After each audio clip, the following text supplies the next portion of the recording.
Installed رجیم کا جو installed یہاں پہ اپنے آپ کو صدر کہتا ہے آصف علی زرداری، اس کی تقریر جوائنٹ سیٹنگ کے سامنے تھی۔ یہ پارلیمانی سال کا دوسرا سال شروع ہوا ہے اور ہم لوگ اس انسٹالڈ حکومت کو کنڈیم کرتے ہیں۔ آصف علی زرداری نے کوئی مثبت بات نہیں کی، پیپلز پارٹی ہو یا مسلم لیگ نون ہو یا ایم کیو ایم ہو، ماں سوا کرپشن کے نئے ریکارڈ قائم کرنے کے علاوہ ان کا اور کوئی اچیومنٹ ہے ہی نہیں۔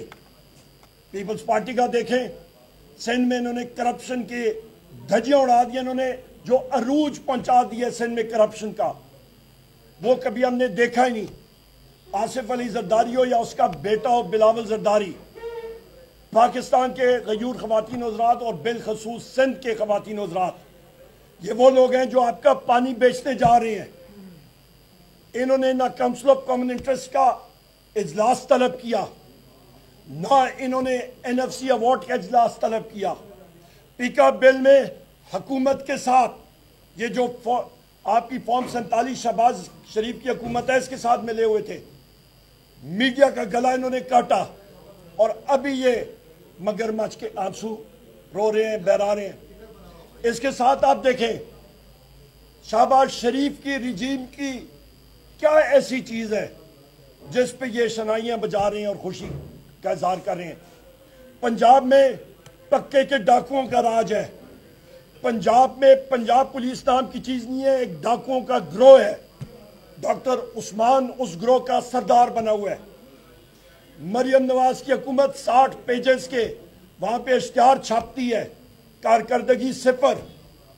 شہباز شریف کا یہاں پہ جو رجیم بیٹھی ہوئی ہے، ان کی اقتصادی صورتحال اچیومنٹ صفر بٹا صرف۔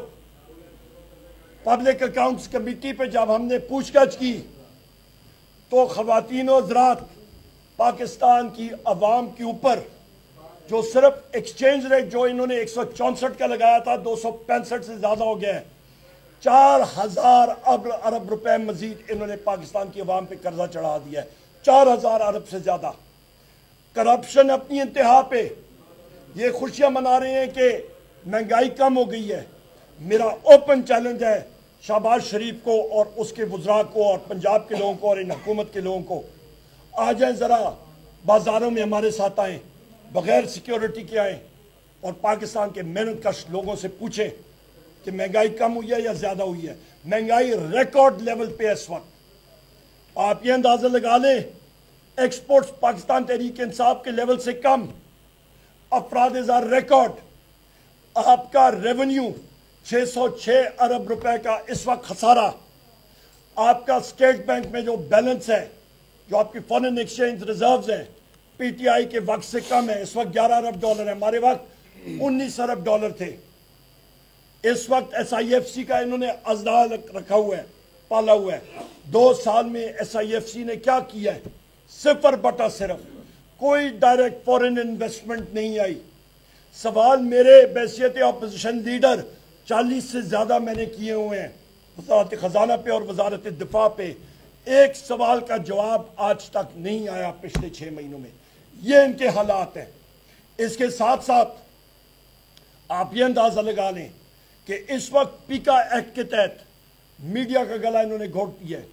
انہوں نے پاکستان ڈیجیٹل ایکٹ کے ذریعے، بل کے ذریعے انہوں نے پورا سٹرکچر آئی ٹی کا ختم کر دیا۔ کوئی انویسٹمنٹ آئی ٹی سٹرکچر میں نہیں آ رہی۔ گندم کا اس وقت آپ برہان دیکھیں، اس وقت آپ کی گندم یہ امپورٹ کریں گے، کسان کو اس کی جو روزی تھی، اس کا جو حق تھا وہ پچھلے سال نہیں ملا۔